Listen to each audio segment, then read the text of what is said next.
Here's the problem, job categories nag-overlap. POEA tsaka yung DMW classifications, yung household service workers can cover yung wide array of duties. Cleaning, cooking, childcare, elder care.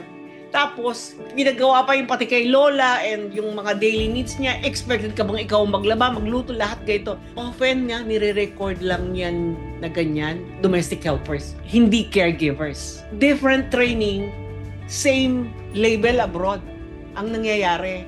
So, a Filipina with NC2, caregiving training, may be sent there as a domestic helper visa sa Hong Kong, sa Singapore, o sa Middle East.